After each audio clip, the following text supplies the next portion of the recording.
ভোলা চরফেশন চেয়ারনবাজার হাজারীগঞ্জ ৭ নং ওয়ার্ডের মধ্যে অবস্থিত ইসলামিয়া আজিজিয়া দারুসুন্নাহ মাদ্রাসার দ্বিতীয় সাময়িক পরীক্ষায় অংশগ্রহণকারী ছাত্রছাত্রীদের মধ্যে প্রথম, দ্বিতীয়, তৃতীয় স্থান অধিকারীদেরকে পুরস্কার বিতরণ অনুষ্ঠানের দৃশ্য তুলে ধরছি আমি কারি কাউসার বিন জামাল।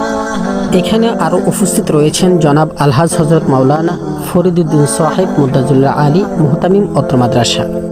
আরও উপস্থিত রয়েছেন জনাব হজরত মাওলানা গাজী ফয়সাল আহমদ সাহেব। প্রিয় দর্শক, এখানে আরও একজন উপস্থিত রয়েছেন আপনার আমার এবং ক্যামেরার দৃষ্টির আড়ালে অত্র মাদ্রাসার টিচার জনাব ডাক্তার জুয়েল সাহেব। চতুর্থ শ্রেণীর মধ্যে প্রথম স্থান অধিকার করেছেন মোহাম্মদ আব্দুল মোমেন বিন ইউসুফ।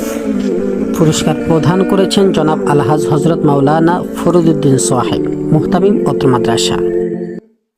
চতুর্থ শ্রেণীর দ্বিতীয় স্থান লাভ করেছেন জনাব মোহাম্মদ আলাউদ্দিন বিনতে সাদিয়া।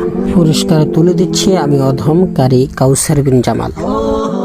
চতুর্থ শ্রেণীর ছাত্রছাত্রীদের মধ্যে তৃতীয় স্থান অর্জন করেছেন সামিয়া বিনতে আব্দুর রহিম।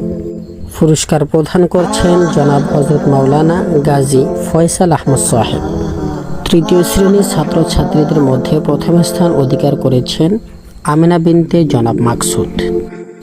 তৃতীয় শ্রেণীর মধ্যে দ্বিতীয় স্থান অধিকার করেছেন আবদুল্লাহ বিন জনাব শাহাবুদ্দিন।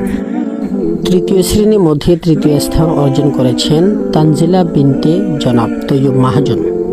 প্রথম শ্রেণীর মধ্যে প্রথম স্থান অর্জন করেছেন কারিমা বিনতে ইব্রাহিম। প্রথম শ্রেণীর মধ্যে দ্বিতীয় স্থান অর্জন করেছেন মুজাহিদ বিন আল আমিন। প্রথম শ্রেণীর মধ্যে তৃতীয় স্থান অর্জন করেছেন মারিয়া বিনতে খলিলুর রহমান।